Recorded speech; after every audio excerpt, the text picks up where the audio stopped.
Bonjour à toutes et à tous, bienvenue dans cette série sur les exercices Python dont le thème principal est les listes. Nous allons corriger dans cette session l'exercice 2. Donc nous allons découvrir l'énoncé et rappeler peut-être auparavant le contexte. Nous avons créé une liste de 11 joueurs de l'équipe de football de l'EGC Nice uniquement à l'aide de leur prénom. Et donc, à partir de cette liste, l'exercice 2, nous voulons donc écrire un programme qui ajoute un nouveau joueur à la fin de la liste, qui se prénomme Vincent, donc ça fait qu'il y aura 2 Vincent dans la liste, qui retire Willan, et enfin, qui compte le nombre de joueurs qui possèdent des prénoms différents dans la liste.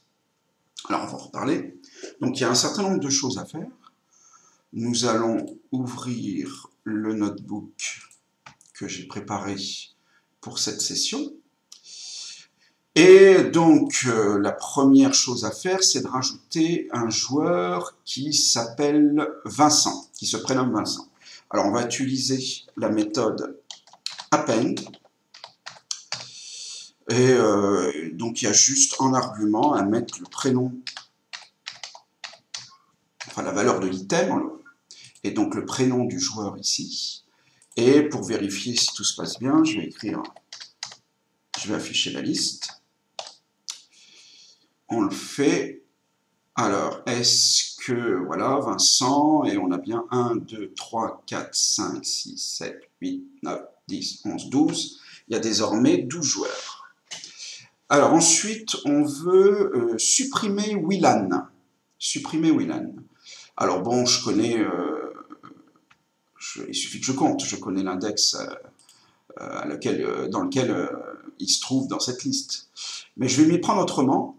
Je vais récupérer justement cet index et le mettre dans une variable que je vais appeler n.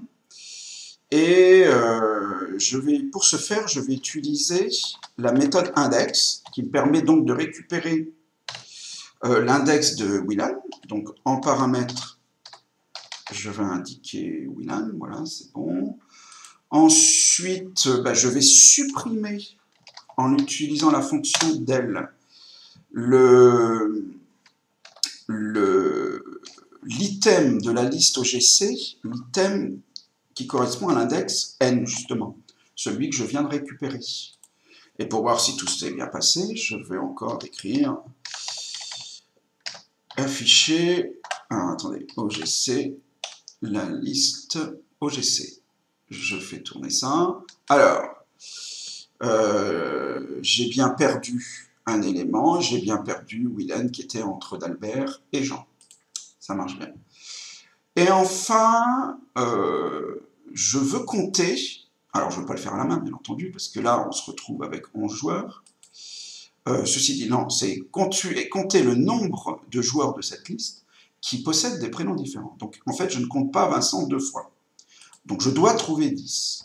Alors voici une façon de procéder, il y en a un certain nombre, qui utilise l'outil ensemble set de Python. Alors on va convertir dans un premier temps la liste OGC en un ensemble. Alors d'abord, je le fais et je vous explique ce qui se passe ensuite. Alors je vais initialiser ma variable set, le nouvel ensemble, et donc il suffit que j'utilise la fonction set qui va convertir la liste de mon choix, c'est-à-dire OGC en l'occurrence, en un ensemble. Alors, en fait, un ensemble, c'est très proche d'une liste, sauf qu'il ne peut pas y avoir 2 fois le même item. Donc de facto, les 2 Vincent seront remplacés par un seul. Alors on va écrire... on va afficher donc cet ensemble pour voir quelle tête il a quand même. OGC underscore set. Alors je vais faire ça dans un premier temps. Alors voyez déjà, au niveau de la syntaxe, ce ne sont plus des crochets, ce sont des accolades, comme les ensembles en mathématiques en fait. Et si vous avez de bons yeux, vous devez constater effectivement que Vincent n'apparaît qu'une seule fois. Et donc là en fait, je n'ai plus Alors je vais le faire plus loin. Je n'ai plus qu'à récupérer la longueur de l'ensemble. Alors, en utilisant la fonction len, qui permet de déterminer la longueur d'un ensemble ou d'une liste d'ailleurs. Alors, OGC 7, voilà. Et effectivement, il y a bien 10 joueurs. Bon, ça mériterait une petite mise en forme au niveau de la réponse, mais l'essentiel est là. Nous avons bien répondu à la question. Il y a 10 joueurs qui possèdent des prénoms différents dans cette nouvelle équipe. Voilà, merci d'avoir suivi cette correction. Je vous dis à très bientôt et jingle.